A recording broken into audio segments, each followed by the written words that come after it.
Good afternoon, everyone from New Zealand. Welcome to Immigration Advisors New Zealand Limited webinar in partnership with Massey University School of Built and Environment. I will give it a few seconds so then all of our attendees will be able to join in today's webinar. We are really thrilled and so happy to have this event happening. We've been waiting for it and we have been looking forward to it. So thank you everyone for being here today, especially to Massey University and of course to all our participants. All right, I will not keep everyone waiting. So welcome again. This is the Straight to Residence Visa Pathway webinar with Massey University. And we at Immigration Advisors New Zealand Limited are welcoming you in today's webinar.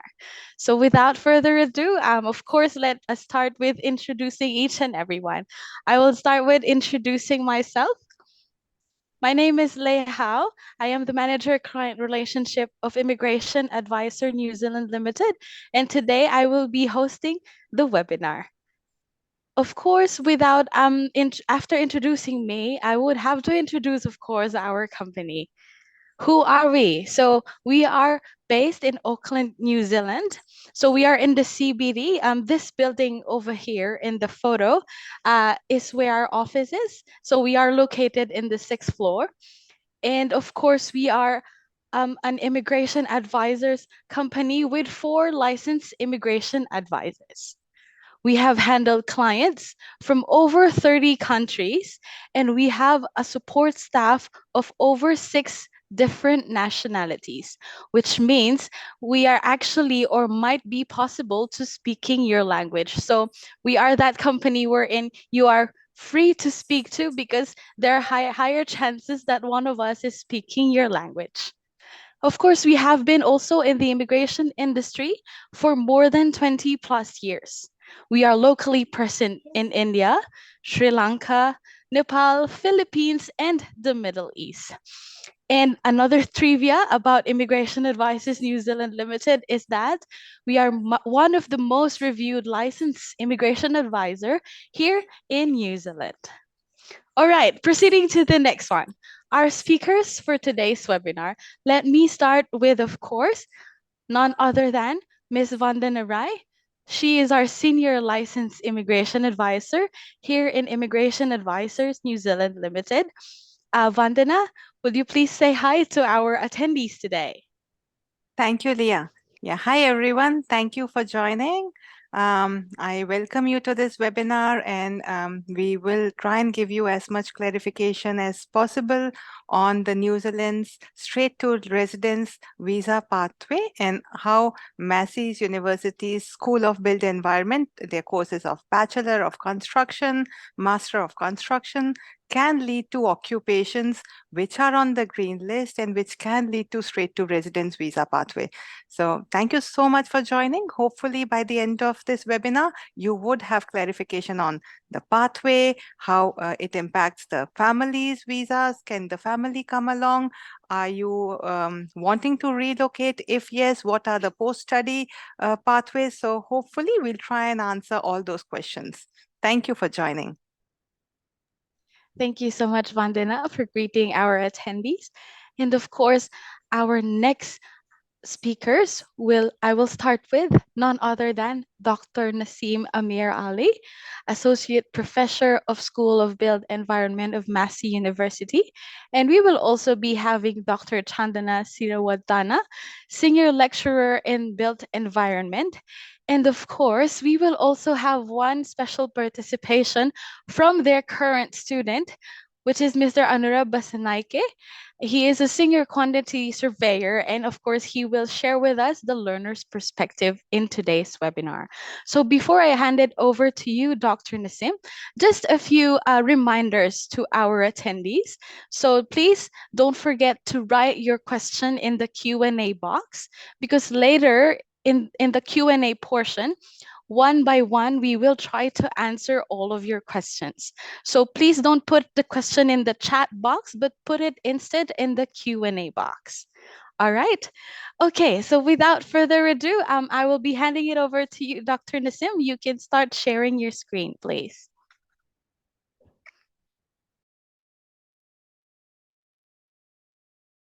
Right.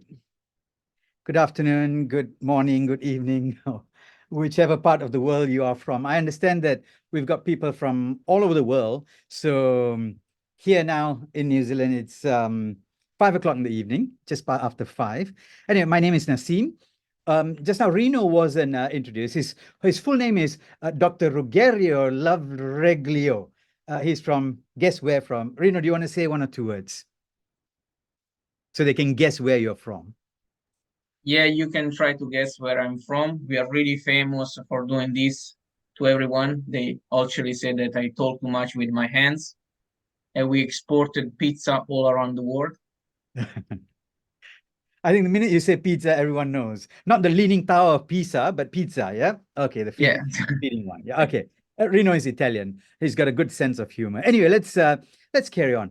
Now, I understand that the participants today might be interested in both the bachelor's degree as well as the postgraduate qualifications, including the master's in construction.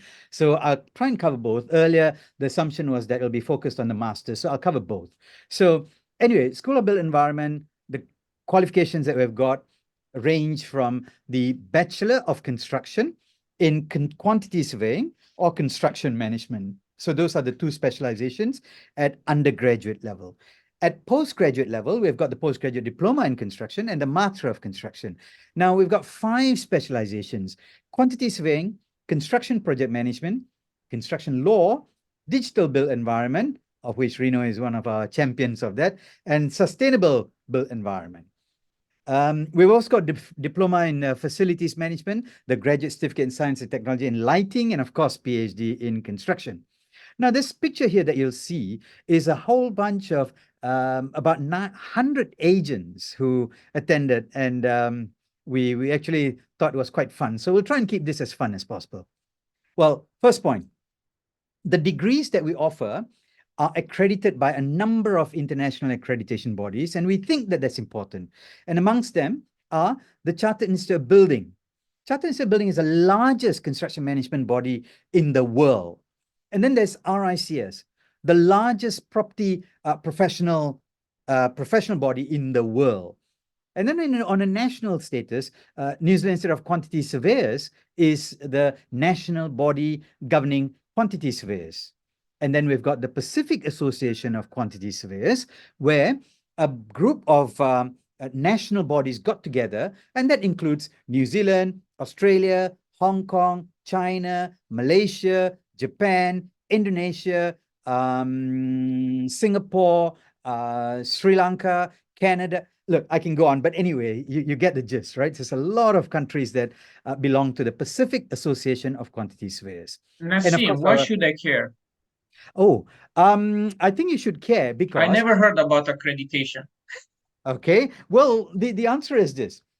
You can have a degree, okay? Having a degree does not make you a professional. After the degree, if your degree is accredited, you will then be eligible to become a member of NZIQS, for instance, and qualify as a professional. If you become a member of the CIOB, Chartered Institute of Building, you get the title Chartered Construction Manager. Wow, that's prestigious. Or if it's RICS, Chartered Quantity Surveyor, for instance. That is the license to kill. License to call yourself a professional.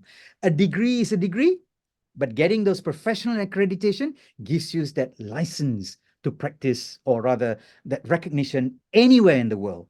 And that includes, of course, the Middle East. I mean, if you look at advertisements, they say you must be a member of CIOB or RICS, or possibly some of the architectural and engineering associations. So, Reno, what do you think? You're convinced that accreditation is very important? So you're telling me that I can work everywhere in the world or many countries nearby New Zealand? Yes, I would include Antarctica. Ouch. Yeah. It's going to be a bit cold down there. Yeah. In fact, one of our students is a former student, is actually working on the Antarctica base. His name is David Finney, and he's actually doing a bit of consultancy for them. Yep, even Antarctica. Yep. And of course, China. China is well recognizing because member of PAQS and so on. Yep. And RICS and CIOB. Okay, right. I suppose the next question is, so what is this degree about? What do they learn? Finance, legal, management, technology. I already mentioned Reno is the expert in all the VRAR and all that jazz.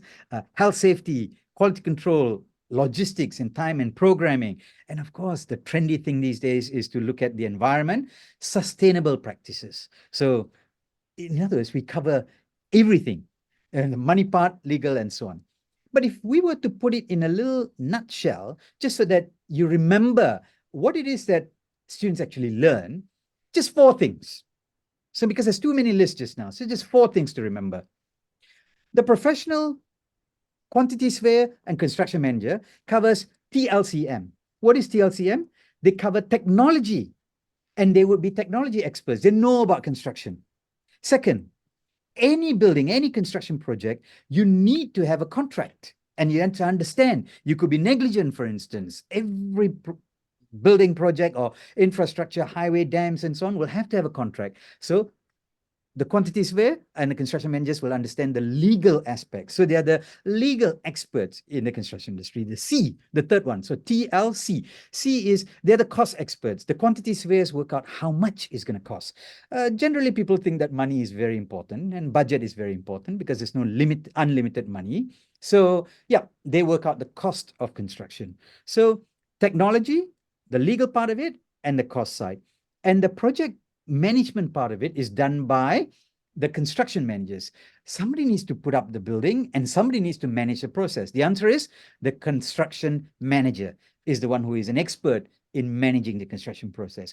We do not teach you how to build a house. We teach you how to manage the process. So basically, T for technology, L for the law, C for the cost, M for the management, TLCM. In other words, you can call it, if you do come to Massey, you get tender, loving care at Massey. So just remember, TLCM for technology, legal, cost management, or I can remember it as tender, loving care at Massey. There you go. That's, in a nutshell, what our students learn. Right. Once they've graduated, the idea is they're discipline specific. They got skills in that. They got professional competence. Reno asked me, what's the importance of accreditation? Ooh, they can become a professional because a degree is a degree. But once you've got a recognized degree, it leads to professional qualifications. So we don't just offer you a degree, we offer you accredited degrees that leads to professional qualifications, internationally recognized, as well as recognized in New Zealand. Okay, next thing is there demand for it? Is there money in it? The answer is, well, according to independent surveys, seek.co is where people look for jobs and so on. So it's nothing to do with us. It's a New Zealand website. This is a quote from the construction among the sectors with the highest average advertised salary. This is what they have said. And the projections are to grow over the next several years. And the Auckland Council, this is Auckland, which is the largest city in New Zealand. Within the city itself, they're saying we need to build another 300,000 new homes over the next 30 years. So if one house costs maybe $400,000 to build, a smallish house, 400,000 times 300,000 is $120 billion in housing in Auckland alone. We haven't talked about the second bridge. We haven't talked about the light rail. We haven't talked about all the other many other projects. So to cut long story short, basically, there's a lot of work coming. Okay. And no wonder the government has put the construction management and the quantity surveying degrees on the Immigration New Zealand's green list. If you want to know more about green list, I'm not the expert. Reno, myself, and Chandana are only technical people. You know, we're just lecturers teaching you some technical content. Somebody else will be able to help you with that question as soon as we're done. Okay, now what else? In terms of, so what do you need to know? Do you have to be an expert? Do you have to have straight A's in all subjects? No. For undergraduate purposes, if you've got some knowledge of maths, you'll be fine. And you're able to communicate in English, or maybe Italian English is also okay. All right, no problem. Or Sri Lankan English is most welcome as well. Indian English or Malaysian English or Singlish, or Singaporean English is all good, no problem. And of course, there's IELTS requirements. Again, one of my colleagues will be able to give more details if you want to know that. Now, just for the record, in New Zealand, if you are 20 years or older, domestic students have got a statutory right. There's an act of parliament that says if you are 20 years or older, you can enter university. Just thought we'll share that with you. Okay, now what else about Massey University? In the world, there are thousands of universities. We are ranked 239th. And if you put that into percentage, it works out to top. Would it be 2%, 3%, 1%? Somewhere. We are Definitely getting top close to 2%. 1%. We are in the Okay. top 2%, but we are in the trajectory to be soon in the 1%. Okay. So 3% is good. 1% is even better, right?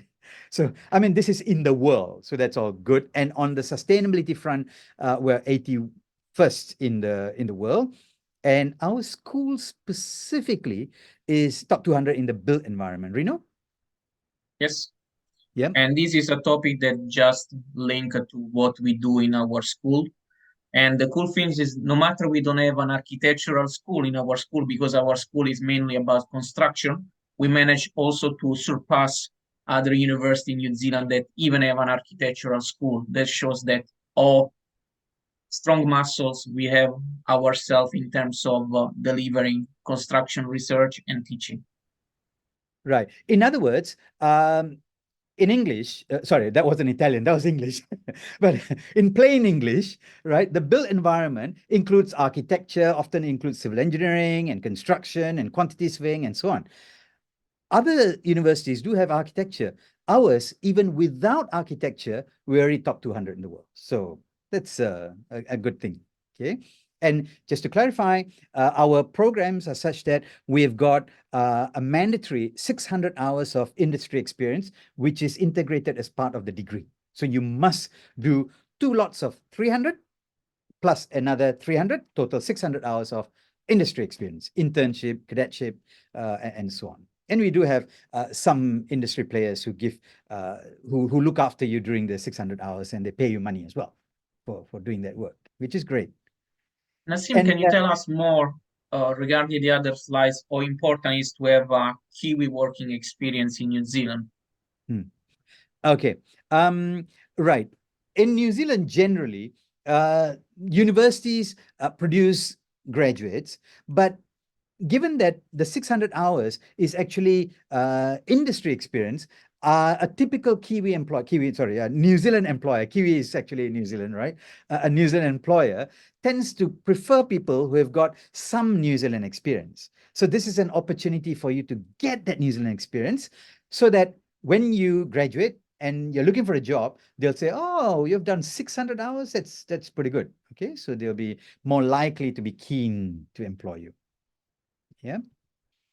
And then a few other quick things before. By the way, when we said you come from all around the world, just for the record, within the School of Built Environment, out of the nearly 30 staff that we have, the staff come from 18 different countries. Reno is from Italy. I'm from Malaysia. Chandana is from Sri Lanka. Who else we have? And we've got colleagues from China. We've got colleagues from Brazil. We've got colleagues from Egypt. We've got colleagues from France, and from India, from Even Malta. From Malta, even. Yeah, Malta. And we've even got UK. UK, yes, of course. And we've even got 2 from New Zealand. So we even got staff from New Zealand. So you won't feel left out. We do have New Zealand lecturers as well. So very quickly, a few other quick things. We do have a construction society. We have a student mentoring scheme with employers. And there's a lot of emphasis on women in built environments. So if you're a woman, don't worry, we'll look after you. As you said, that pastoral care.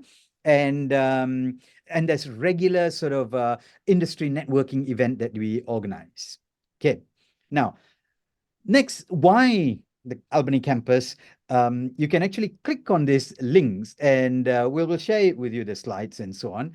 And you will see some fun things that's happening around the campus from made by basically videoing of students from all over the world. Okay, Rino, did you want me to play some of these videos or what? Yeah, this is also to show, it's one of the video that shows that we are in the middle. You might feel like the video they can show later. I Yeah. put the video in the next slide to show that to give a sense what is Auckland. We are Okay. not in the middle of nowhere, because many people have a feeling like, it's Auckland, it's in New Zealand, a lot of green stuff, probably I'm gonna be in the middle of nowhere with no civilization and just a university. And this is a nice video that go and give you an overview of what you will expect in Auckland. Uh, if you want, it's a more livable city than many other big city that you have seen in probably in Hollywood movie like Los Angeles. It's small scale, but with a lot of cool attraction and cool activity to do. If you can play the video, you Okay, will. I'll make sure that I've got the settings right. Okay, let me try and play this. Let me know Yeah. if you can hear it.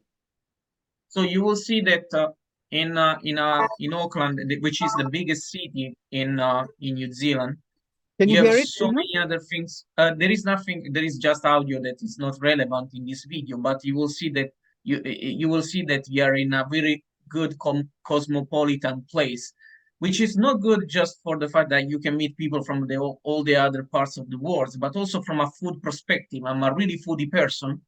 You have all the possible food ever.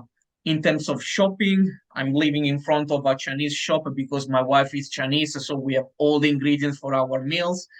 Indian food, Italian food, Malaysian food. So you find a lot of possibility to buy whatever you like to cook or to go and experience the diversity of different culture. Just to give you an example, when I was a few weeks ago in the CBD of Auckland, within the same weekend, they were celebrating a Brazilian festival on one corner of the CBD, and on the other corner there was a huge festival about Diwali.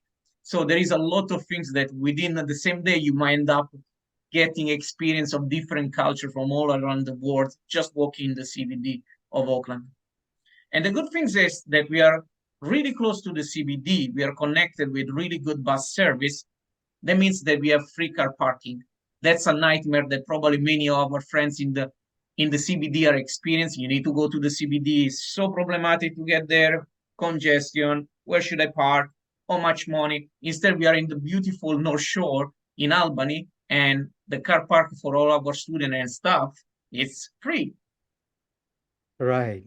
So free car park. That's not quite For us, normal it's a big everywhere. deal. And just remember to check up on LinkedIn, School of Built Environment, and be our friend. Rino, how many friends do we have? We have almost 4,000 people that follow us, contact us, ask us for information, and it's where we put all the celebration things that we have.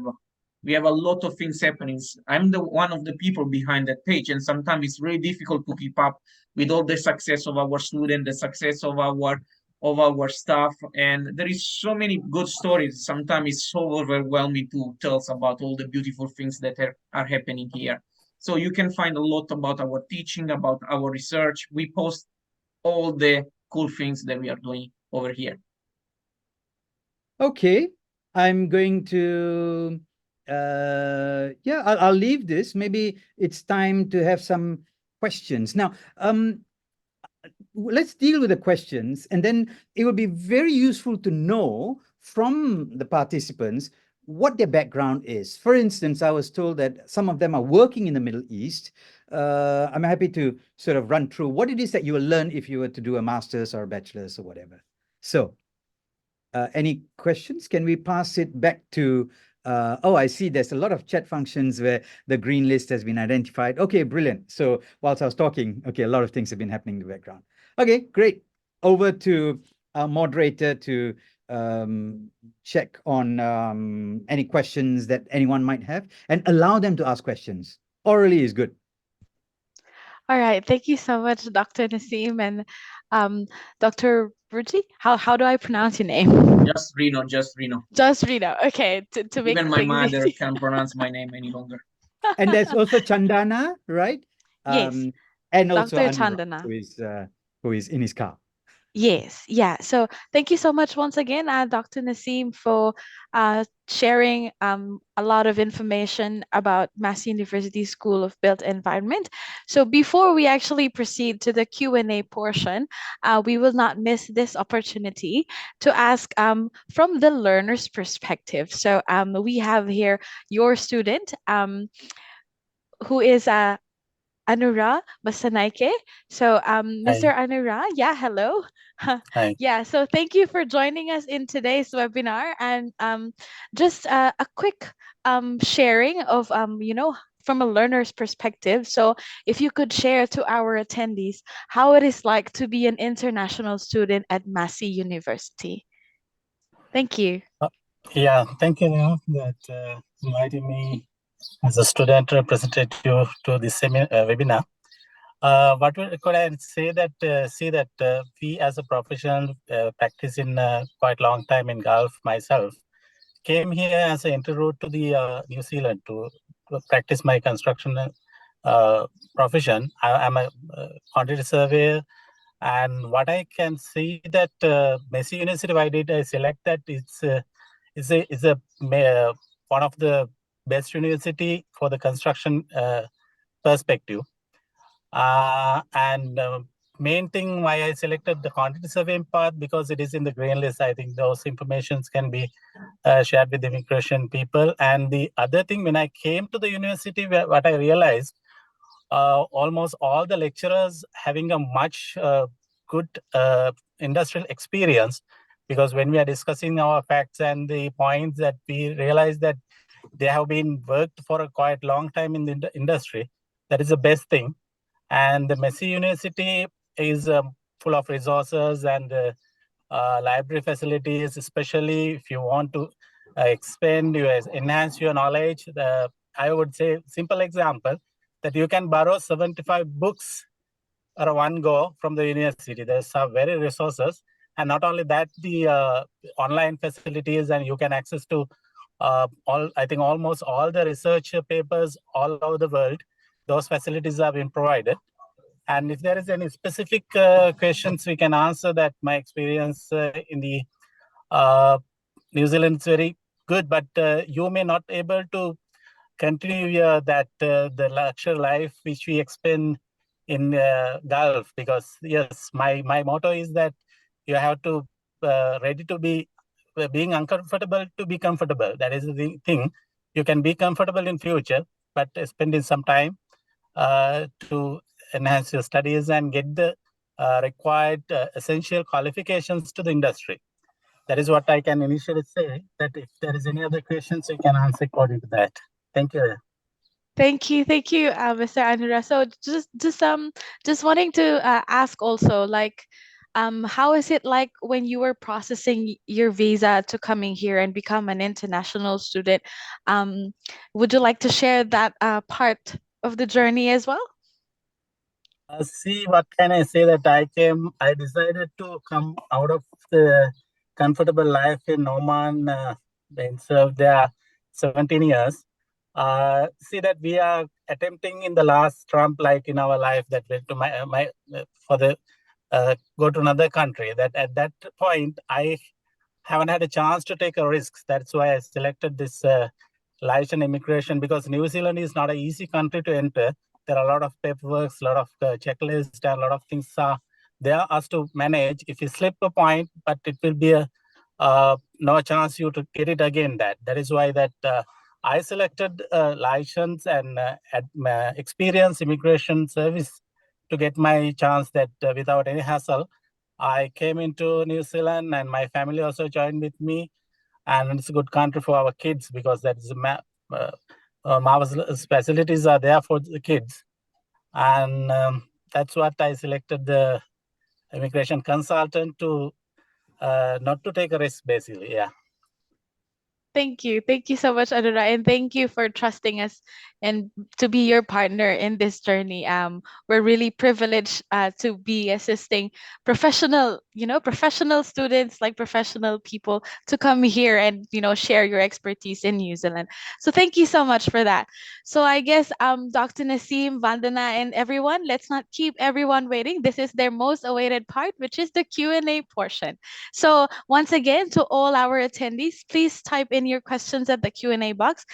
Thank you, Mike, for assisting us in answering a few questions. You've been very helpful. Yeah, there are actually a lot of questions that gets coming in, and we'll try to squeeze in everything in the time limit that we have. So I will start answering the question now. So maybe I'll start with the first one that I felt like it's the main common question that is being asked. So it's about the English requirement to be able to be accepted in the program.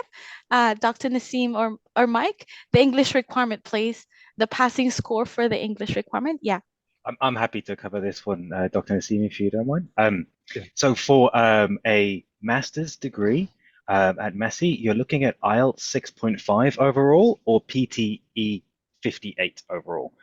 For an undergraduate degree, you're looking at IELTS 6 or the equivalent. And we also accept TOEFL, PTE, most of the major English language tests. Just say IELTS because everybody knows the IELTS requirements. Okay, all right. Thank you so much, Mike. And another question that I've seen that is commonly asked is regarding the tuition fees for the program, from the programs. Yeah, would you like to give like a brief information about the tuition fees involved for the international student? I have the newest tuition fees hot off the press for 2024. If you guys are happy for me to cover that. Yeah. Yes. Please. For master's degrees, it depends a little bit which program you're going to study, but you're looking at around 41 to 42,000 New Zealand dollars a year. For bachelor's degrees, and I'm just going to check to make sure I give everybody the right number. For bachelor's degrees, you're looking at about 35,000 New Zealand dollars each year. All right. Thank you so much, Mike. And now I will start I'm Just trying to before answer that, everything. Oh, yes. So just before that, so Mike said it's about, for the masters, for instance, about 42,000 a year. Now that's assuming they do it in 1 year. So some programs, assuming they need to do a 1.5 year degree, then it will be prorated. Yeah, it'll be about 60,000 or so. But I think most of you who have got a bachelor's degree, 4-year honors or with some experience, will be doing only a 1-year master's. So that would be 42,000. Yep. All right. Thank you so much, Dr. Naseem, for adding on that. Okay, another question from one of our attendees is that if they are currently doing a bachelor in architecture and finishing that program, can they straight away apply to the Master of Construction program at Massey University? How many years? Normally, the architecture programs tend to be 4 or 5 years. So if it is a 4 or 5 year program, the answer is yes, they would be eligible to do the master's straight away. Okay. Yeah. All right. And Thank you. there's one, In Yeah. case someone has a degree of 3 years, what would be the different pathway we have in place? Yeah, if somebody's got a bachelor's degree 3 years, like the one at Massey University, then they would have to do a 180 credit masters or a postgraduate diploma. But otherwise, if you've got an architecture degree from elsewhere, 4 or 5 years should be okay. I noticed somebody asking about age limit for masters. Well, technically We have a record. 140.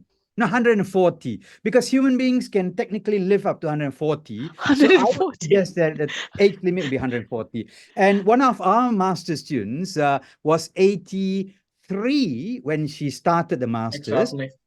Yeah, Margaret, she graduated. She's now doing her PhD. She's 86. She'll be turning 87 in January. So if you're under 140, it's okay. No problem.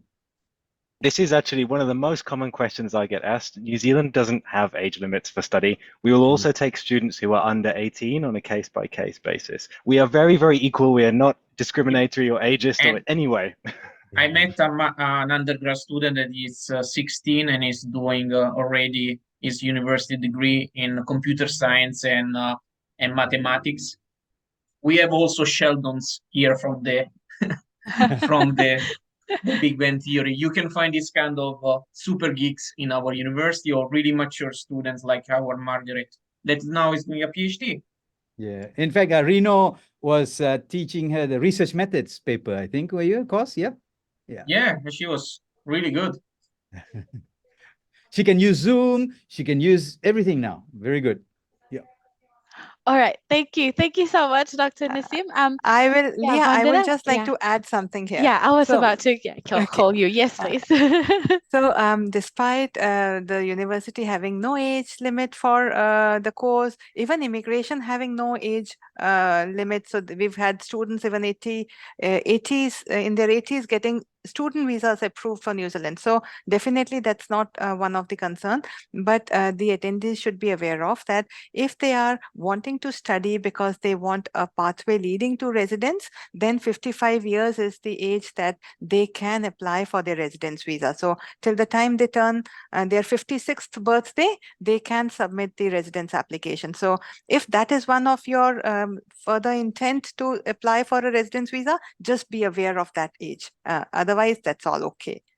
Oh, really? Over to Vandana, you, they're Leah. here for residency. I thought they're only here to study and go back. A lot of they're here residency. All right. Okay. Good. even so, Dr. Nasim, even if they are not here for residency, we really need those skilled professionals. So even if they want to go back, we'll try everything so that New Keep Zealand them. doesn't lose those skilled professionals. So we'll try our best to keep them here. Yeah. And Vandana, we don't have snakes, poisonous spiders or scorpions in New Zealand. Is that correct? No. It's only Australia. Yeah. Oh, right. Australia is what, poisonous scorpions and spiders? Or No, what? no snakes. Yeah, no snakes. And We don't have I snakes. can share a story.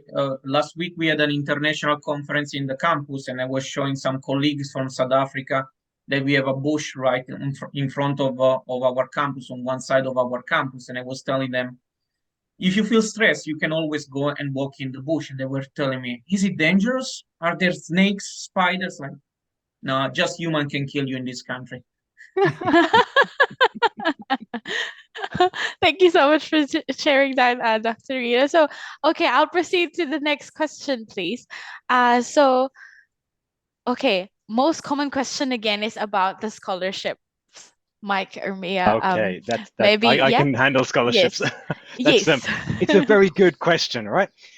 I've put a link in the chat to our undergraduate scholarships, and we also have basically identical scholarships for postgraduate. So you can divide scholarships into two types. You have the old-fashioned scholarships where you apply separately for the scholarship. You have to answer all the questions, meet all the criteria. We have those available. They're on the website. Have a look, apply for any that you think are relevant to you. But then for 2024, we have overhauled our scholarship offerings. We wanted to make them simpler. So we are going to offer those to students automatically when they meet the criteria. We also have more scholarships available. And those are our new Toroa International Fee Scholarships. So for undergraduate and postgraduate students, you need to have a GPA of at least a B equivalent and to pay your fees before the deadline, and we'll automatically award you with a $5,000 scholarship for those fees. It's first come, first served. For the February intake, unfortunately, we are now out of postgraduate scholarships. Those have all been accepted. We still have undergraduate scholarships available. And then for July, we will have a whole new selection of undergraduate and postgraduate scholarships again. So if unfortunately you've missed out for this year for postgraduate, then for July, we'll have those on offer as well. Mike, at the same time, Reno, you might be able to, because there are a couple of questions about PhDs as well. So, yeah, so, and the scholarships and then the requirements, fees and all that. Maybe Reno. Yeah, the good things about PhD in New Zealand that you will pay us the same amount of fees that any Kiwi will pay. So Kiwi the meaning, tuition what do you fees, mean by Kiwi, Reno? New Zealanders, Oh, okay, right. Okay. because we call ourselves Kiwi. And so the good thing is that the tuition fees is now around 9,000, if I'm not mistaken. And for PhD, there is a lot of possibility to also to get scholarship. It really depends on what is your PhD the research profile when you start your PhD. The first step is try to contact the academic that is in line with the research that you want to do, and they will help you and to identify what will be the ideal research topic. The next step is to check with the university if you can get an offer. And once you receive an offer, once a year, we have the possibility to apply for a Massey University full scholarship. The full scholarship, if you're successful, will give you the possibility to cover the tuition fees, and plus you will receive, last year it was 30,000 New Zealand dollar, on which you don't pay any taxes, and they go straight in your pocket to live in New Zealand and allow you to be focused only on your study. And otherwise, there are other scholarship possibility. For instance, I've been whenever we get research grants or we have collaboration with the industry, we might have a new scholarship. So it's unpredictable most of the time to say how many scholarship there will be in 1 year, because it really depends also much money we bring to the university and how many new PhD positions we can open that are fully funded. But there are also a lot of students that decided to be self-funded, but then we try to support them, giving them some tutorship, and so some part-time job that will allow them at least to cover their tuition fees and living costs. So will be not as ideal as a full scholarship, but still good deal to do a PhD here with us. And the number of our PhD has been booming. We used to have in 2018, when I joined Massey, a tiny number of PhD students, probably below 10, and now it's roughly 60? going close About to 60, 70. 60, 70, yeah, okay. It's really booming, and it's also because the number of staff has been increased, and we can have a 5-6 PhD students per staff. So if you start doing the math with the number of staff that we have, that means that we still have a lot of capability to accept new PhD students. And if I may, think, yeah, you go. I think the part of the reason why we have so many students is because they know, the PhD students know now. First of all, the fee is only about 9,000 per year, same as domestic. Second reason, they know they can work full-time, right? And third, their spouse can work full-time. And then another reason, all their children can go to school, up to high school, free. No fees or whatever. So I think that's also a reason. Plus, of course, at the end of the PhD, they get 3 years where they get an unrestricted working visa to carry on and get a job. So maybe those are the reasons, maybe, Rino? I know some of my PhD students are working. And we also have actually people that try to come with us because they're really attracted by the research, the specific research we do in our school. It's not just for the sake of, I want to go to New Zealand. We have students that really contact us because they say, if I do a PhD, it's going to be meant only with you or with you. Otherwise, I'm out. And the other good things that we do in our PhD supervision, that is not just one supervisor. We tend to have at least 2-3 supervisors that work with you, because sometimes one of the supervisors is away, so there is always someone else that can look after you. And it's also, we prepare you to the fact that when you work in research, there are always different viewpoints about the same research idea. So it's good that the student gets stimulated at the fact that sometimes even the PhD supervisor don't fully agree on what should be the direction, to show that the reality is not of science and research is not a common straight line. If it's a straight line, it's probably not research. That means that there is not so much uncertainty. And that's something that we try to educate, because we want to retain also most of these PhD students as a colleague. And for instance, today, we just got the news that one of our PhD students just got his PhD and is already working with SB.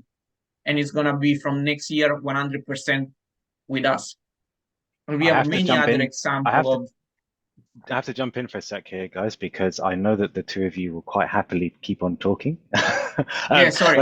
I can see poor Leah sitting there because the number of questions in the chat is going up and up and up. Yeah, I really wanted to try, just keep asking the questions, please. So we have the two best. Yes. Two of the best academics in the university and two of the worst for talking. No, thank you. But I'll proceed to the next question quickly. So, is the Master in Construction Law accredited by NZIQS? Dr. Chandna or whoever would like to answer this question, please. Professor Nazim is the best person. Okay, right. Now, what's happened is at the moment, the construction law one is not, we haven't applied for accreditation by the New Zealand Institute of Quantity Surveyors, but many of the students who do it come from the Middle East, having worked there. They're either from India, Sri Lanka, or whatever. They're working in the Middle East. They just want to enhance the level of knowledge of construction law. That's why they're doing it. So it's not accredited as such. It just gives them specialist knowledge, because in the world, there are only 15 such master's programs. Ours is the only one in New Zealand. There's one in Melbourne Law School, and then there's about 6 or 7 in the UK. Yep.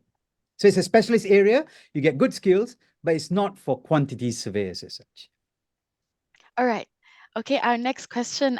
So I have completed a bachelor's in civil engineering and currently working in the construction industry, but there's a 6 years gap. So I've been seeing this gap question popularly in this questions also. So now they're asking, can they still apply for the Master in Construction Project Of course. Management? Done. We Next. have So so many examples every year of people that decide I want to go back after so many years of experience. It's really, really, really common. this is one of the most common questions I get asked as well. And New Zealand doesn't mind about study gaps, at least from a university perspective. Vandana will probably say something about immigration, but from a university perspective, we're only interested in you explaining what you did in that time. So if you have a gap and you were caring for your family, or you were working, or you were traveling around the world, or growing a garden, whatever you were doing, as long as you say what you were doing for the university, that's fine. Yep. Okay, Vandana, I'd would like you to like add to add on. on? Yeah, thanks. So from immigration perspective, again, academic gaps, not a problem, as long as you're able to convey what you've been doing and what is the need in your life to do this course at this point of time. That's fine. We do have, see, Mr. Basanaike, who has 17 years of work experience, and then he decided to add on his skills and study. University didn't have a problem. Immigration New Zealand didn't have a problem. So that's all okay. Yeah, Over and to you. having experience is also a good thing when you are following a master's in construction, because it is really about industry. So in order to understand that, the experience like Anura having is very useful. Otherwise, you can't relate to what the lecturers are talking about. The one thing which I like to add on, and it's I'm because this is the first opportunity we're seeing where the faculty and the students are interacting.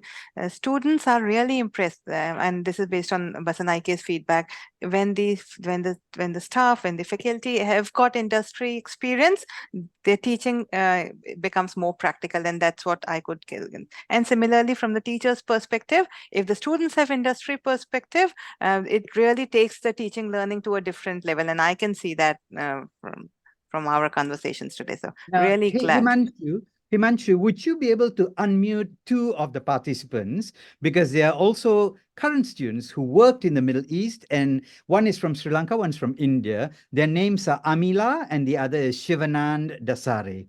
If you unmute them, maybe they can share a bit of experience as well. There you go. Amila is there. And then Shivanand. Amila is from Sri Lanka. Amila, do you want to quick few words? You're from Sri Lanka. You're doing your master's in construction law, is it? Yeah, can you hear me? Yep, we can hear you. Yeah, thank you very much giving me the chance to share my knowledge and the experience that I had in Massey University.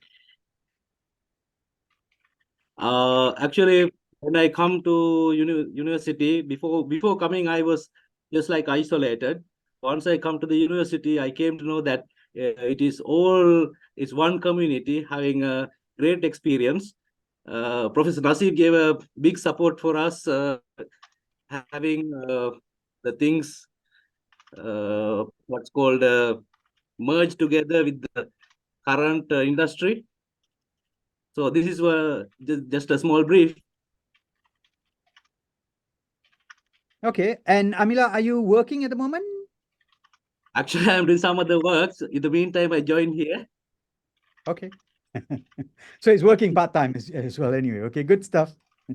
Thanks, Amila. By the way, Amila is doing his research project. He'll finish by February, and he's got good number of responses to his survey as well. So that's part of it. Thanks, Amila. Amila is from Sri Lanka. Thank you. Thank you, Amila. Okay, I'll proceed to asking the other questions, please. So, okay, Vandana, this is for you. How many years of post-study work visa can we get after finishing the master program, please? Yeah. So after the student finishes a master's program, they are eligible to apply for a 3-year post-study work visa. So post-study work visa, the duration they would get is 3 years. I could see few questions they had for partners and dependents and their visa options. I'll try and cover those as well. So if a student who is got a family comes to study a master's program, partner is eligible to apply for a partnership-based work visa, which the partner gets for the same duration as the student visa holder. Partner can work in any industry, any number of hours, any salary if they want to. If they don't want to work, that's fine as well.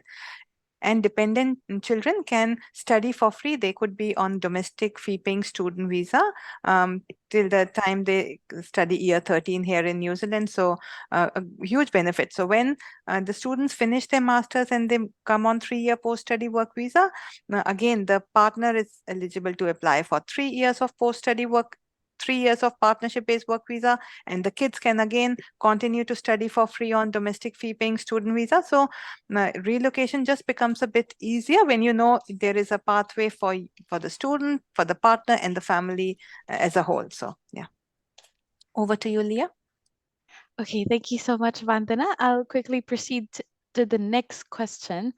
Okay, Dr. Naseem or Dr. Chandana or Dr. Reno. So I already have a master's in construction qualification, visa wise and school application wise. Will it be a problem for applying for another master degree? No, we've got students with not master's degree. They're doing the second one. No problem. You're welcome to do another one because the experience you'll get at Massey University is different. It's much okay. It's very good. That's all. Okay. I like to yes. add on from the immigration Vandana, please. perspective. Yeah, Yes. also. So if somebody's done a master's and they decide they want to add on few more skills and they've not had a chance to probably the skills were not available, or there were these skill gaps, or the jobs that they are wanting to do, or in their career progression there is a need to add further skills, and definitely another master's not a problem. We have also assisted a lot of international students who had a master's and then they felt the need to study another master. So immigration understands their perspective. Over to you, Leah. Okay, thank you so much, Vandana. And another question is, could you please explain to us the difference of the Master in Construction Management and Master in Project Management?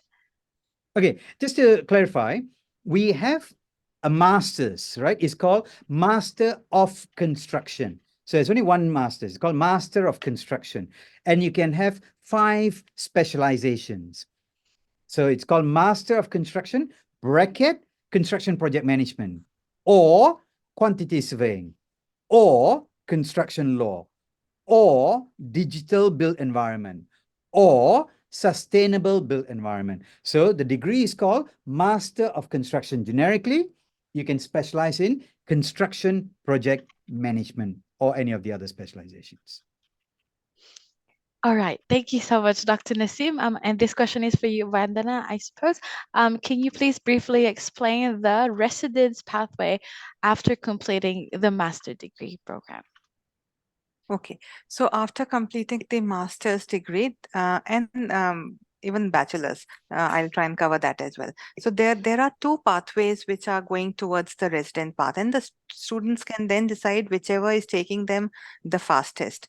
So one is the green list straight to residence, on which we've based today's webinar. So we are aware that quantity surveyor and construction project manager, these are the 2 qualifications. These are the 2 occupations which are listed on the green list for straight to residence pathway. So if somebody completes a master's program or a bachelor's program and get a job as one of these 2 occupations and meet the green list requirements. So there are green list requirements for each occupation, then they can straight away apply for residence visa. It's called straight to residence. For somebody who completes the qualification and not getting the exact occupation listed on the green list, or not meeting any one of those requirements that are listed on the green list, can also then think of applying for residence visa under the 6 points system as well. So masters give them 5 points, 1 year work experience in New Zealand gives them 1 year skill points, and then they can apply for their residence visa after working for 1 year in a skilled employment. A lot of applicants would be eligible for straight to residence considering the skills that they would have, and if not, after 1 year. So either on completion of masters, as soon as they get a job, straight away apply for residence if the requirements are met. If not, can apply for residence visa after 1 year if the straight to residence requirements are not met. Okay.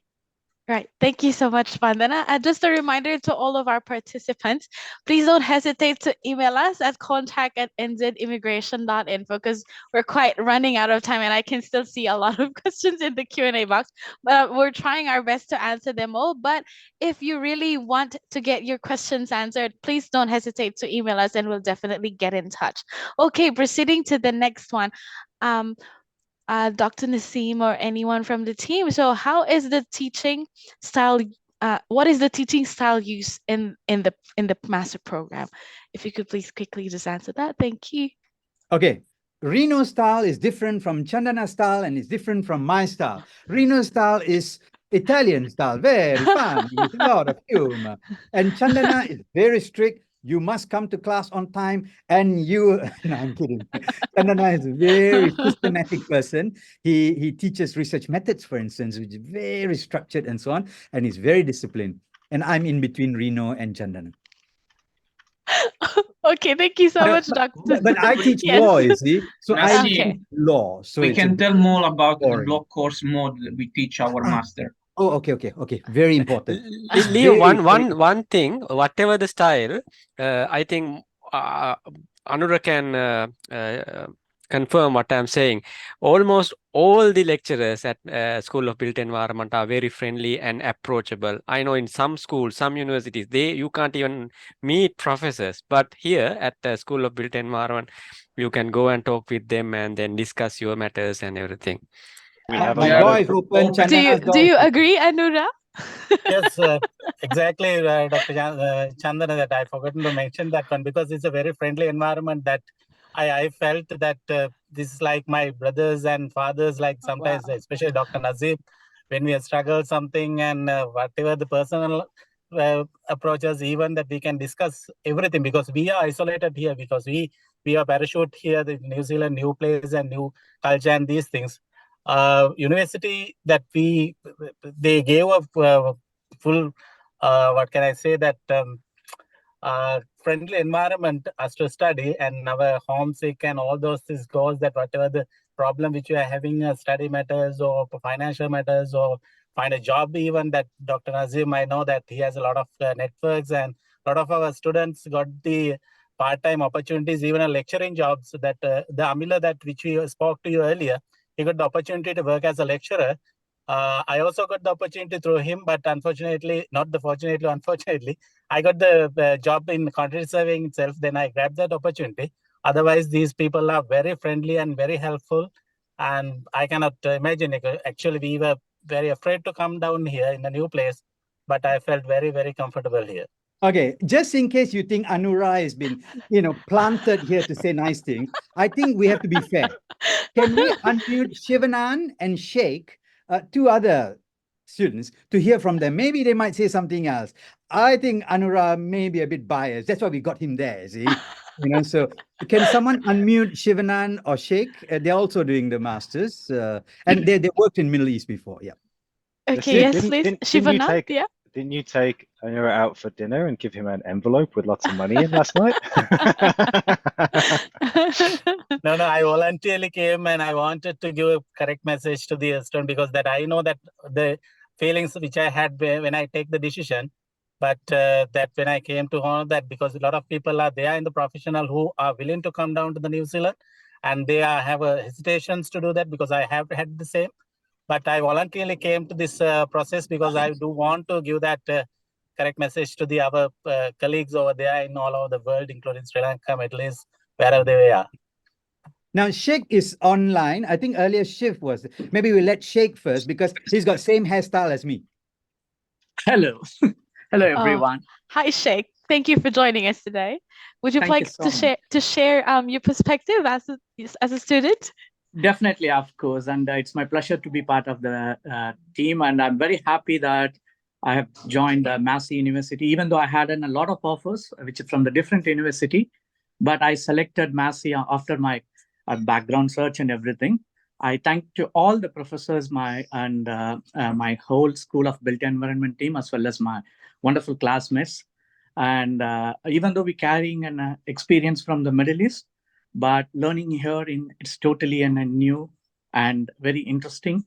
And thanks to everyone. Of course, yes, Professor Naseem and Dr. Reno, Dr. Chandana, and other lot of professors I couldn't able to list out because everyone is so super, very friendly environment. We learned quietly and a new, different way of approaching from the professors, the way which they are taking the classes. I'm very much personally say thanks to everyone, and it's a wonderful, wonderful, wonderful. That's what I can say. The environment, the School of Built Environment, as well as the whole university campuses, is marvelous. Okay, Shivanand? thank you so much. Yeah, thank you, Shivanand. Just a quick No, that was message. Sheikh. Yeah. That was Sheikh. Yes, Shivanand. that was Sheikh, and this is next is Shivanand. Yeah. Hi, Yes. hi everyone. Thank you for having me on this discussion. About teachings, I can tell I'm doing my construction law masters, and I would say most of the teaching. I have 12 years of experience as a claims consultant in the Middle East. I have worked as an expert witness. When I came to campus, I could say it was a warm welcome. And about the teachings, most of the teaching was based on the case study. Rather, like all the case studies were taken into perspective, all right situation which are happening in the construction industry, because I'm from the construction, and I could correlate all the case studies were discussed with the relevance of the what is happening in the current industry or standards. So most of the studies are not only bookish, but most often the university gives you what we case and say that opportunity to join with lot of construction societies. For example, Society of Construction Law, which is free of cost for you as a student, which you don't get that kind of opportunity or benefit to join without paying the hefty fees. There are opportunities as a student membership. You can join with the IANZ. There are different memberships, CIOB, RICS, because our university is well equipped, or we are connected with the RICS. And most of the style of teaching is, rather, we can't say it is a teaching, it is a brainstorming session. So a lot of students which come in the Massey University are mature enough. They discuss with their perspective. My classmates were mostly from quantity surveying background. Some of them were lawyers. So you can see what are the perspective of different people. And then the teachers will add a cream over it, what should be done, how it should be done, and how it should be responded for all the case studies. That's all from my side. The teaching was wonderful in Massey University. The university campus being completed, this is my second master's, but the university and all the teachers were so welcoming, so warm, because it was something new, because I came directly from the desert to the like cold country, and the teachers were so good and so overwhelming. Thank you so much. Yeah. Thank you so much. Thank you, Shivanand. Thank you, Sheikh, and thank you, Anurag, and thank you to everyone who are here today, and to all our participants. We really want to answer all your questions, but unfortunately, we're really running out of time. So once again, please email us at contact@nzimmigration.info. We have put it there in the chat box. You can copy it and paste it in your Gmail or anywhere, and just email us all those questions right away, and our team will be in touch with you. Just before we end today's webinar, if I may please call first of all Dr. Naseem to just say a final message to all the attendees today. Quick one. Just kidding. If it's just a quick one, then just remember, at Massey, you have tender, loving, care at Massey. That's what TLCM stands for. And I think some of the current students and former students would say that anyway. So there you go. That's all. All right. Thank you so much. And Vandana, just the final few words to our attendees, please. Thank you so much for attending, and a big thanks to the university team. I can see there's a lot of information to be spread, and a lot of skilled professionals, a lot of genuine students wanting to take that step, just having a lot of questions. So I can see we were not able to answer a lot of questions, but leave them with us. We'll make sure that we reach out to you, and we'll make sure that we answer your questions. So we'll not end this here. We'll ensure that your questions are answered. So thank you for attending. And Thank can you I so suggest much. that Yes. feel free to share with all the participants both the slides as well as the Q&A, so that Yes, Dr. everyone I question. think yeah, we have recorded this Zoom webinar, so then it will be given to everyone who have registered, and yeah, it will be there in the in our social media platforms. Yes. So I'll just like to add on here. This recording will be on our YouTube channel, so Immigration Advisors YouTube channel. So feel free to let your students go back and see it, listen to it, and it'll be there for them to probably have answers to questions, those who could not attend today. Yeah. Yes. And if you need to contact us on technical aspects, we're happy to be connected. And if you just Google the names, you'll be able to find our email addresses, even WhatsApp or whatever. Okay. All right. Yes. All right. Okay. Thank you so much once again, Dr. Naseem, Dr. Chandana, Dr. Reno, Mike, Mia, of course, Vandana, and everyone, of course, Anura also, who has joined us today. And to all our attendees, thank you so much for giving us your valuable time. We truly appreciate your presence in today's webinar. Please do get in touch, and we hope to see you all soon here in New Zealand and, of course, at Massey University. Thank you so much, everyone. Have a good Thank you, everybody. weekend.